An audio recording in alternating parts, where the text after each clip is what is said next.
Well, before I get into phased product development and why anyone here might care about phases, it occurred to me sitting upstairs that what is a product? Is it an aviation mapping system? Is it a new cutting-edge medical device? Or is it dinner for your in-laws? Maybe it's all of them. So why do I care about phases? Phase development is a way to track and keep things sensible so you don't get distracted. It's not about hampering creativity or anything else. Everyone can use it. In phase 0, it's the research phase. It's all about, hey, I've got this phenomenal idea. Now, what do I do with it? Am I the only one in the world who cares? Or is there a product here? It's about creating your elevator pitch and living it and refining your ideas into a product that can continue along its way into the design path. So here, you're researching specifications. You're looking at your competitors' products, if there are any. Are there needs? What can we do with it? And more importantly, you're not designing yet. You want to keep moving. Phase 1, it's all about prioritizing your feature set. If you're building a time machine, it's probably best to start with the time machine part. You can figure out the DeLorean later. You want a prototype, and again, it's all about the priorities, starting with what really matters. Why? Because if it's a part that can cost $100,000 to build, you want to focus on that. You don't want to spend all of your time and all of your money and effort figuring out, hey, we got the headlights, we got the tires, we've got everything about it, but we can't make the time machine part work because we did that last. It's a waste of effort, and it doesn't help. Likewise, you don't want to look and say, well, we've got this really cool product, and the packaging, oh man, the cardboard's going to be fantastic. We're going to logo it like this, the colors are here. You want to get to that, but get to it later. Phase 1, focus on what matters, and that's getting a functional prototype as quick as you can. Use duct tape. Use the neighbor's kids. Use the engineering firm up the street if you don't have the skills that you need yourself. But just keep on going and focus on what's important. Eventually, you'll build out your full list and have everything you need. An important part in phase 1 is keeping a punt list. So a punt list is, hey, this feature is really important, but it's really insignificant. Lots of products have it. Maybe it's just the blinking status LED on a new smartphone. You don't have to worry about that for now because it doesn't affect how the prototype functions and behaves.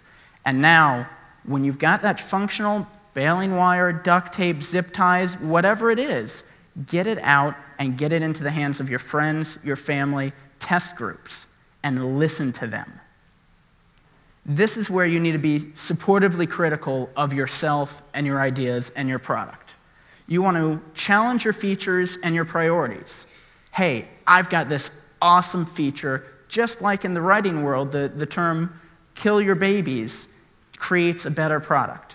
That's not to say that you don't want to say, well, no one else likes this, but so I'm going to give up. It's not about that. It's about really looking at what matters and designing a product for your users. If you're your only user, go to town. But if you're designing something for a broader market appeal, really focus and listen to them.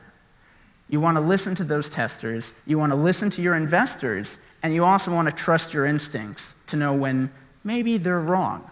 But do it consciously. Don't put up the blinders and ignore good advice.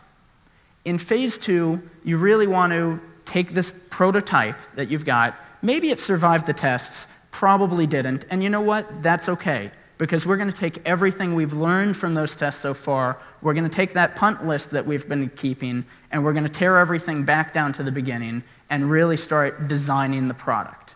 Here is where you're going to start to see what the real product will look like. If it's a new smartphone, well, now it's actually going to look maybe and feel like a smartphone. The phase 1 prototype, it might have been as big as a table, and that's okay because it's about proving things out. Now we get to refine, we get to add those extra features, and we get to tweak and challenge ourselves using the criticism and comments that we had to really improve and continue to keep going. And again, once we've been refining, we've got a new prototype, test it. Test it, test it, test it. I've sent pieces to Antarctica to get tested just because that's about as cold as you can get. We've put things in the Bahamas to play with sharks to see, hey, how is the wavelength of this new light going to play? Does it affect animals? These are things that could make or break a product, and they're really easy to ignore. In phase 3, you really want to focus on, we've got this product, we think it's great, we've refined it, we think it's manufacturable and producible. Now we've got to go out and find manufacturers who can build it for us.